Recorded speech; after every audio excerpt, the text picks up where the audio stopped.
Good morning, everyone. We just went live here with President Biden. Just this morning, we had the formalized paperwork for the budget reconciliation get passed in the Senate. So all of these legislators are extremely tired, so we got a little bit of a delay in the meeting this morning. But we're going to pull this over to the live stream. We're about a minute behind, but we'll just start a minute back. So switching over to this. And here we go.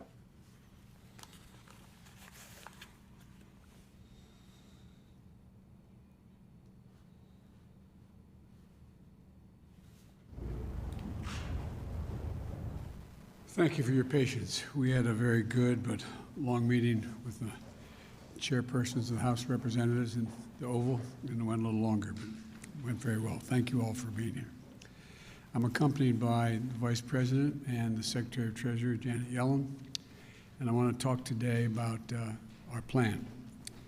And the January job numbers came out today, and while we're grateful for everyone who found work and is earning a paycheck, it's very clear our economy is still in trouble.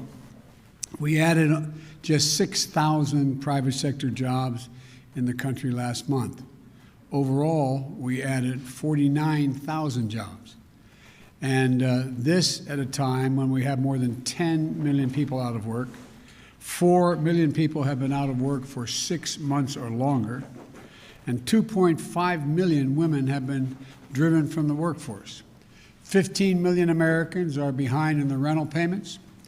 24 million adults and 12 million children literally don't have enough food to eat.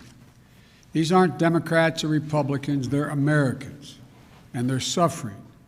They're suffering not because of anything they did. Through no fault of their own, they're suffering. Once-in-a-century virus has decimated our economy, and it's still wreaking havoc on our economy today. And so much of it is still about the virus. We're still in the teeth of this pandemic. In fact, January was the single deadliest month of the whole pandemic. We lost nearly 100,000 lives. I know some in Congress think we've already done enough to deal with the crisis in the country. Others think that things are getting better and we can afford to sit back and either do little or do nothing at all. That's not what I see. I see enormous pain in this country. A lot of folks out of work, a lot of folks going hungry, staring at the ceiling tonight wondering, what am I going to do tomorrow? A lot of folks trying to figure out how to keep their jobs and take care of their children. A lot of folks reaching the breaking point. Suicides are up, mental health needs are increasing, violence against women and children is increasing. A lot of folks are losing hope.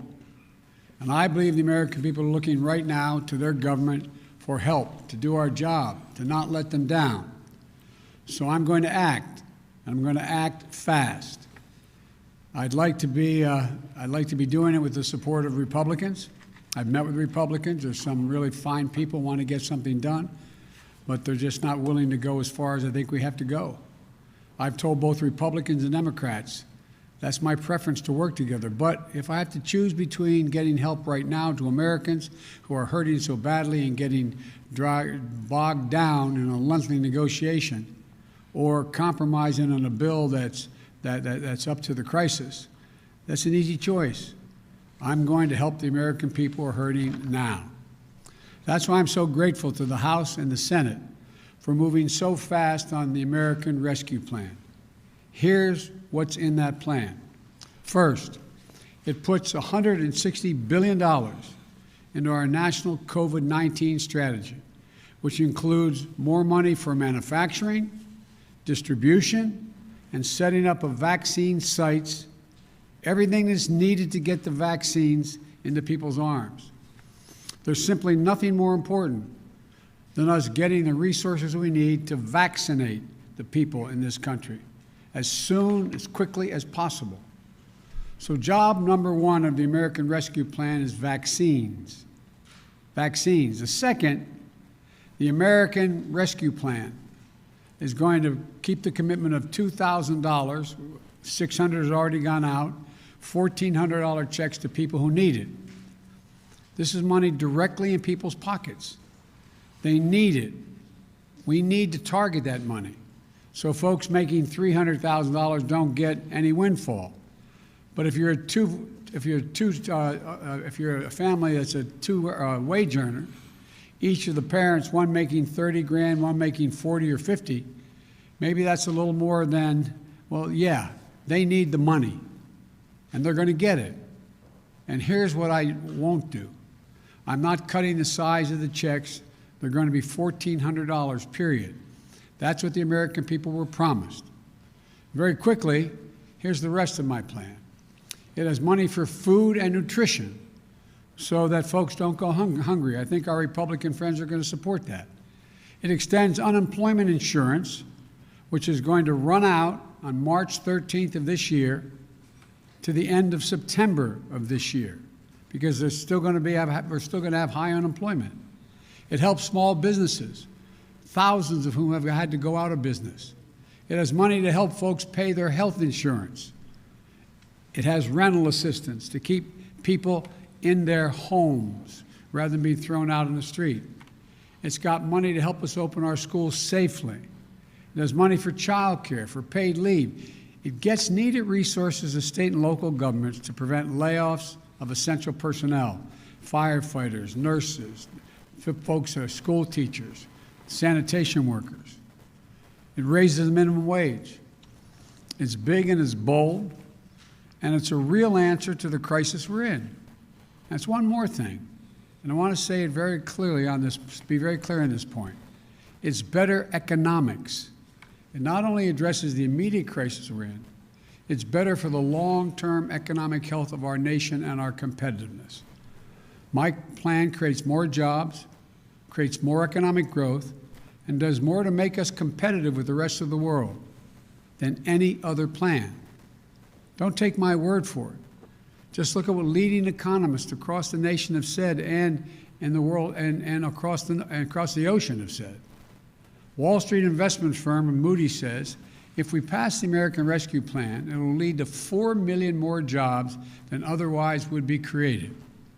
The nonpartisan Brookings Institution has looked at the American Rescue Plan and said the GDP will reach pre-pandemic projections by 2021, meaning we'll have recovered by end of 2021. Much sooner, by the way, than if we do nothing. Look, just this week, the Congressional Budget Office projected that if we don't take action, it would take until the year 2025 to return to full employment.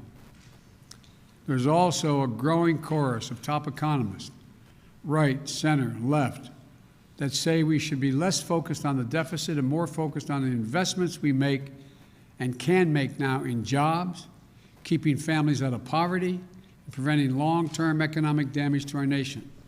The simple truth is, if we make these investments now, with interest rates at historic lows, we'll generate more growth, higher incomes, a stronger economy, and our nation's finances will be in a stronger position as well. And the payoff won't just be in jobs, but in our global competitiveness as well, because we'll be regaining our economic strength faster. So, the way I see it, the biggest risk is not going too big. If we go too small. We've been here before. When this nation hit the Great Recession that Barack and I inherited in 2009, I was asked to lead the effort on the Economic Recovery Act to get it passed. It was a big recovery package, roughly $800 billion. I did everything I could to get it passed, including getting 3 Republicans to change their votes and vote for it. But it wasn't enough. It wasn't quite big enough. It stemmed the crisis, but the recovery could have been faster and even bigger. Today, we need an answer that meets the challenge of this crisis, not one that falls short. And that's the issue facing the country right now. What Republicans have proposed is either to do nothing or not enough. All of a sudden, many of them have rediscovered fiscal restraint and the concern for the deficits. But don't kid yourself. This approach will come with a cost, more pain, for more people, for longer than it has to be. Secretary Yellen talks about the scarring effect that comes with prolonged economic pain. We see that scarring effect in economic data, but more important, we can see it in the lives of people living with long-term unemployment, living in hunger, at wits' end over how to keep their jobs, take care of their kids. And then she talks about the need to alleviate long-term suffering in the economy. We can do that. We don't have to wait until 2025 to get back to full employment, which will be the case if we don't do this. Again, independent analysis from places like Moody's on Wall Street, Brookings Institution, the American Rescue Plan could achieve that by the beginning, full employment by the beginning of next year. So to me, this is what this moment comes down to. Are we going to pass a big enough package to vaccinate people, to get people back to work, to alleviate the suffering in this country this year? That's what I want to do. Or are we going to say to millions of Americans who are out of work, many of whom have been out of work for 6 months or longer, who've been scarred by this economic and public health crisis, don't worry, hang on, things are going to get better. We're going to go smaller, so it's just going to take us a lot longer, like until 2025. That's the Republican answer right now. I can't in good conscience do that. Too many people in the nation have already suffered for too long through this pandemic and economic crisis. And telling them we don't have the money to alleviate their suffering, to get to full employment sooner, to vaccinate America after $8 trillion in deficit spending over the past 4 years, much of it having gone to the wealthiest people in the country, is neither true nor necessary. We do have the resources to get to full employment sooner. We do have the tools to reduce a lot of suffering in this country. We just have to choose to use them. So it's time to act. We can reduce suffering in this country. We can put people back to work. We can gain control of this virus. That's what the American Rescue Plan does. And that's what I'm determined to do. And that's what I hope we're going to be able to do in the near term. So may God bless you all. May God protect our troops. And I truly believe real help is on the way. Thank you all so very much. Thank you. Mr. President, how could you better target who gets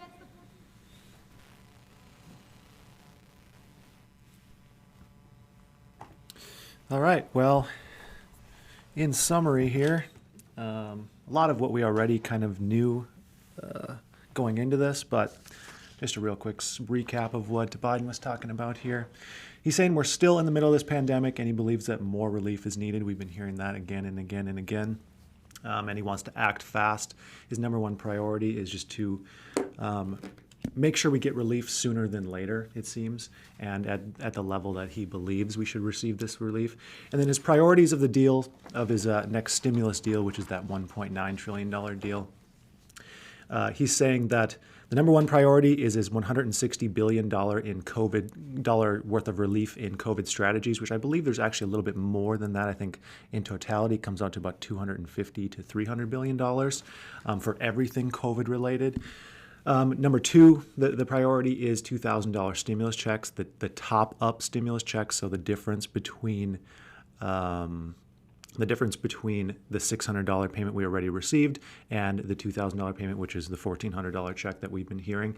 And he's basically saying he's willing to target the stimulus check down a little bit more in size. We don't know the exact income limits yet, but he's not willing to go down to $1,000, which is what the Republican proposal offered under their $600 billion stimulus deal that we saw that came out on Sunday. His third priority is increasing SNAP benefits. He believes Republicans are going to be in full support of that. The Republican stimulus deal also outlined the exact same SNAP benefit and food assistance benefit program that the Biden plan did. It increases SNAP benefits by about 15%. He also wants those unemployment boosts of $400 per week through from the end of March through the end of September. He wants more relief for small businesses. We don't know exactly what's going to be included in the small business relief in this proposal. but it'll likely just be some additional funding for Paycheck Protection Program and for the EIDL grant program. He also is talking about more funding for rent assistance. In the $900 billion bill that we just saw in December, there was about $25 billion worth of rent assistance, so he wants to add to that.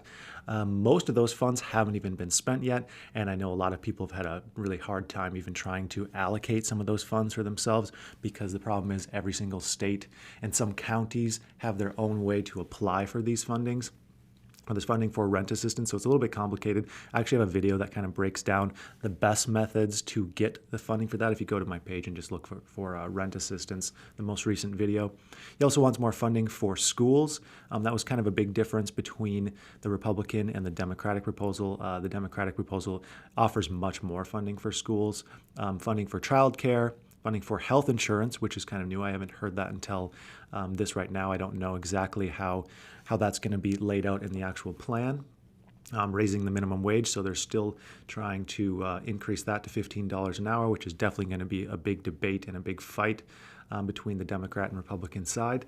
And beyond that, it's smaller measures, but he again reiterated that there's a bigger risk to going too small with the stimulus bill than the risk of going too big. And I think he's concerned about this because he received a lot of criticism when he was the vice president about going too small on the relief bill, and that causing a delayed recovery in the crisis in 2008. So the way he sees it, either we go big right now and solve things potentially this year, or we go smaller and it could take as long as until 2025 in order to solve this problem that we're in right now. We also have some notes about the budget reconciliation bill that I wanted to cover here real quick. So it seems like the Senate and many legislators, they pulled an all-nighter, it seems, last night, which is probably why this hearing was both delayed and fairly short.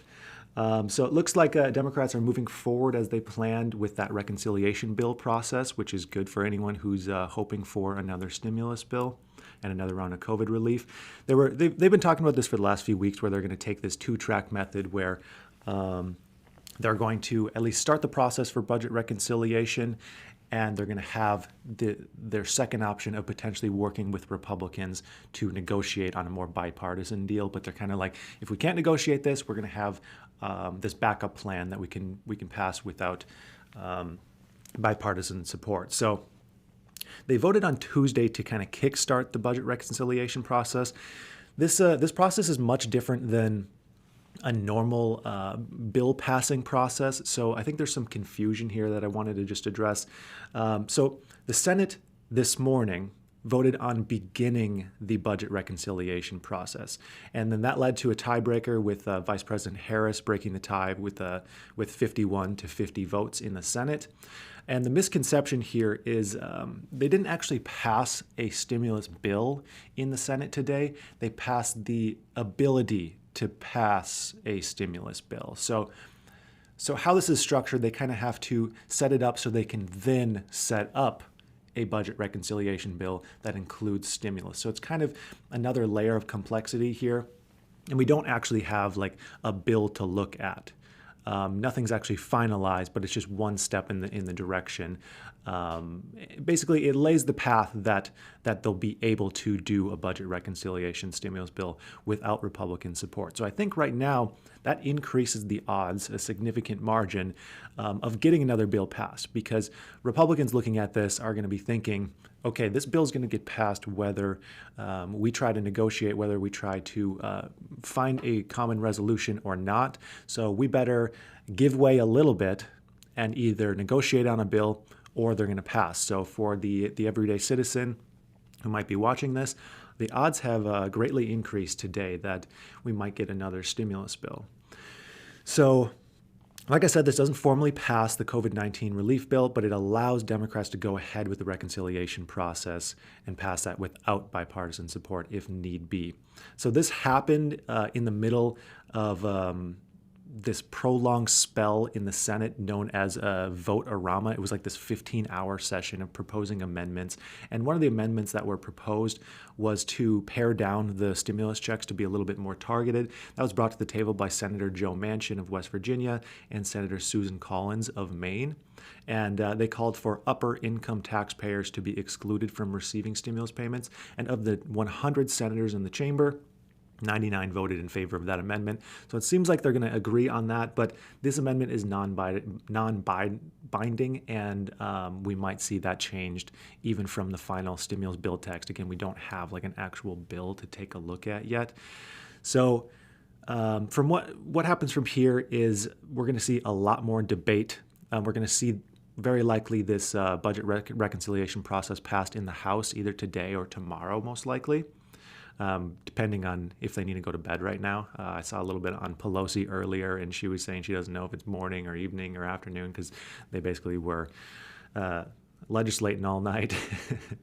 So we're going to very likely see that passed in the House as well, and then the debate starts. Then we're going to see them hammering out debates back and forth between Republican and Democratic sides, or maybe just on the Democratic side if they just say, hey, we're not going bipartisan. You guys aren't willing to work with us.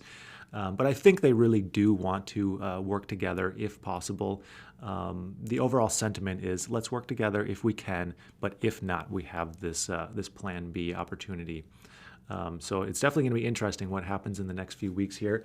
We still can't really expect a finalized bill probably for 3 to 4 weeks. It's going to take a while. The Senate has a lot on their docket in the next few weeks, and it's not going to be a next day. Tomorrow we get a bill to take a look at and then a vote the following day. We're still looking at around mid-March, and I would not be surprised at all if we saw something passed the week before unemployment boosts expire, which I believe is on the 14th of March, which would mean the first stimulus checks, which would be those $1,400 stimulus checks, would come out probably the last week of March or the first week of April for most people. So that's going to do it for today. I'd like to thank you for tuning into this live stream. I'd like to thank you for watching, and I hope you have a profitable day.